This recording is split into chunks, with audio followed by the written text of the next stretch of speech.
Fellow student of earth class, we are studying about the march to the freedom from 1919 to 1947 till our independence. And in our previous videos we have understood till now the about the Swaraj Party. We have reached in 1923, and in previous video recently you studied about the non-cooperation movement and Chauri Chaura incident, and after the calling of non-cooperation movement and Swaraj Party that was founded by the C.R. Das, C. Chittaranjan Das and Motilal Nehru. Today in this video we will try to understand about the Simon Commission,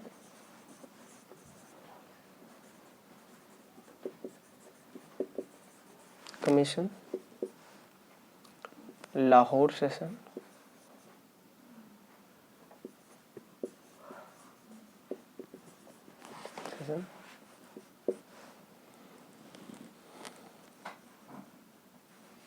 Gandhi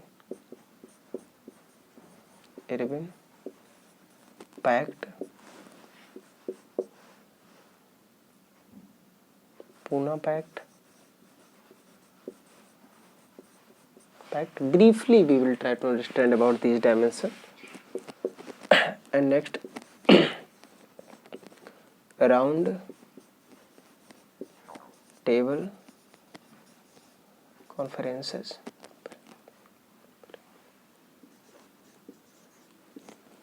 three हुए थे, 3 times हुए थे, मतलब 3 times मतलब 3 हुए थे.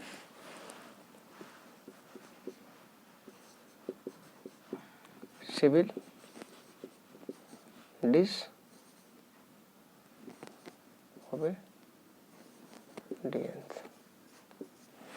disobedience movement.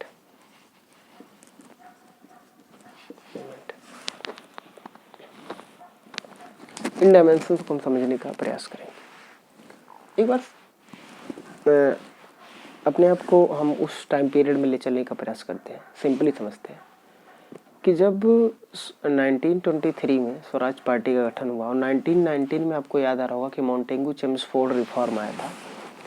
उस reform के बाद हुआ ये कि प्लान बना था कि 10 years आफ्टर 1929 में 1929 का जब टाइम आएगा तो उस साइमन कमीशन पर हम क्या करेंगे, एक विचार किया जाएगा कि पॉलिटिकल कंडीशन और कॉन्स्टिट्यूशनल कंडीशन भारत की कैसी है. बट चूंकि 1929 में विचार करना था, इस पर एक कमेटी गठित करके भारत का एक सर्वे करना था. तो जो कि 1929 में इंग्लैंड में इलेक्शन होने वाले थे तो इसको आगे शिफ्ट कर दिया गया और 1927 में साइमन कमीशन का सर जॉन साइमन, किसके लीडरशिप में, सर जॉन साइमन के चेयरमैनशिप में एक कमीशन का गठन किया गया. और इसमें सभी कौन थे, इसमें जो सभी थे ऑल वर ब्रिटिश,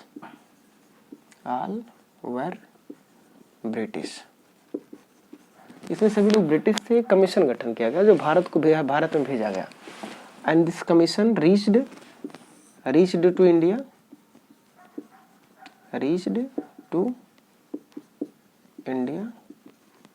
इन 1928 में भारत पहुंचा.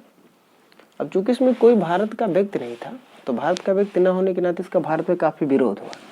ठीक है, भारत में क्या हुआ, इसका काफी विरोध किया गया और गो साइमन का नारा दिया गया, गो साइमन.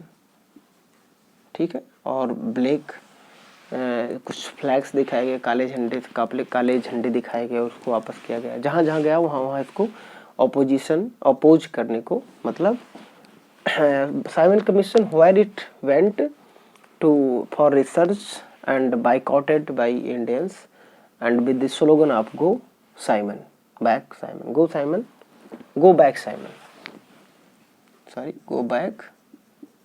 साइमन. ठीक है, बेनतीजा हो गया और ये वापस लौट गया. लाहौर सेशन का कहानी ये है कि लाहौर में 1929 में आप लोग को पता होगा, हमने बताया था पहले वीडियो में कि लगभग ये दिसंबर के लास्ट में, ठीक है, दिसंबर लास्ट में हमेशा कांग्रेस क्या करती थी, एक सेशन किया करती थी। इसको प्रिसाइडेड हुआ था, ये प्रिसाइडेड है by Nehru, PT Nehru,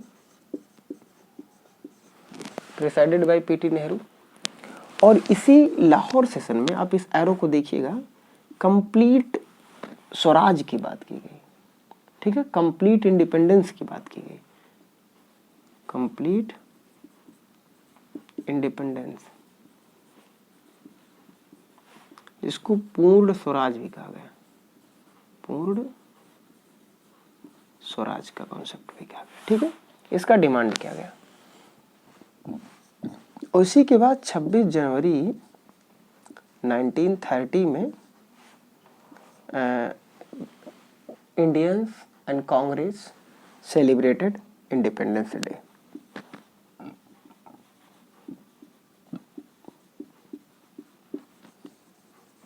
Indians and Congress celebrated Independence Day on 26 January 1930. That's why we implemented and हमारा जो संविधान था इसको हमने लागू किया इसी डेट को, 20 साल बाद, 20वें सालगिरह मनाने के लिए। अब देखो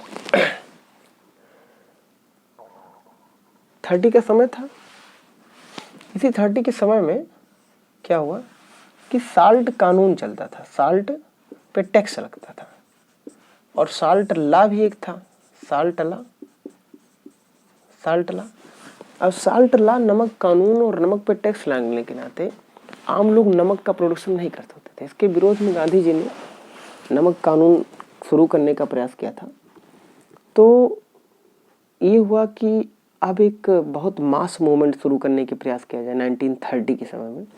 तो 1930 में गांधी जी की लीडरशिप में एक सिविल डिसओबीडियंस मूवमेंट शुरू किया गया, सविनय अवज्ञा आंदोलन।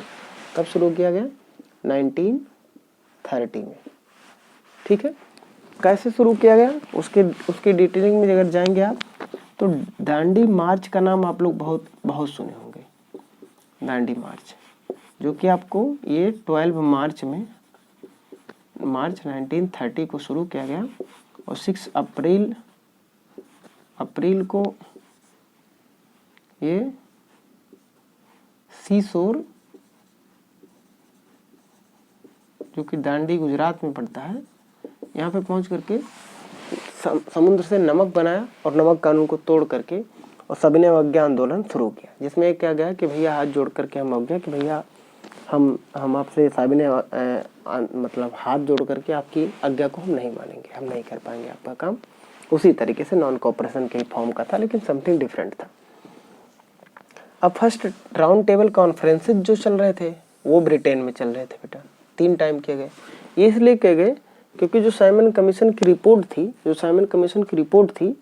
उसी पर डिस्कशन करने के लिए, साइमन कमीशन की रिपोर्ट पर डिस्कशन करने के लिए कि भैया आइए और इस पर बात किया जाए, इस पर बात किया जाए।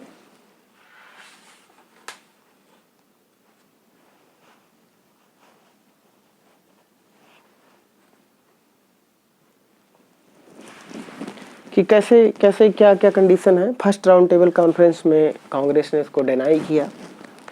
फिर सेकंड में मानने के लिए गांधी और इरविन, उसमें इरविन गवर्नर जनरल थे, इनके बीच में एक समझौता हुआ। पैक्ट का मतलब होता समझौता। कुछ गांधी जी ने मांगा, कुछ इरविन ने मांगा, और गांधी जी उसमें मतलब कि शराब की बंदी की जाए और जो पॉलिटिकल इम्प्रिजन है उनको वापस किया जाए। उन्होंने कहा कि राउंड टेबल कॉन्फ्रेंस को अटेंड करिए, ठीक है। और इरविन ने कहा कि डिसओबीडियंस मूवमेंट जो चल रहा है इसको आप बंद कर दीजिए। तो गांधी इरविन का पैक्ट हुआ 1931 में। 1931 में होने के बाद 1931 में कब हुआ? 1931 में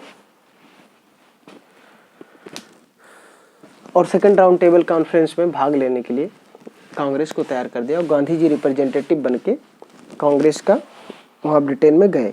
खैर वहाँ पर कोई बातें नहीं हो पाई। कम्युनल अवार्ड के नाते अंबेडकर जी अपना अलग मस्त थे और और लोग अलग, मुसलमान अलग थे, तो बेनतीजा निकला और गांधी जी फिर से आए तो देखे सप्रेशन चल रहा, फिर से सिविल डिसोबीडियंस मूवमेंट शुरू कर दिए। और फिर इसी में आगे पूना पैक्ट, पूना में डॉक्टर भीमराव अंबेडकर के बीच में, यानी अंबेडकर प्लस गांधी जी के बीच में ये होता है, जिसमें अनुसूचित जो डिप्रेस्ड क्लास के लोग हैं, अनुसूचित जाति हैं, उनके लिए रिजर्वेशन का प्रोविजन यहाँ से क्रिएट कर दिया जाता है। ठीक है, इस तरीके से। और 1934 में जब धीरे धीरे गांधी जी को अरेस्ट कर लिया जाता है तो सिविल डिसोबीडियंस मूवमेंट 2 बार शुरू होता है। तो 1934 में ये क्या होता है, कंप्लीटली क्लोज हो जाता है। ये क्लोज हो जाता है मतलब एकदम खत्म हो जाता है, इसकी कहानी खत्म हो जाती है। ठीक है, तो हम इन सब चीज़ों पे थोड़ा और आगे डिस्कस करने का प्रयास करेंगे।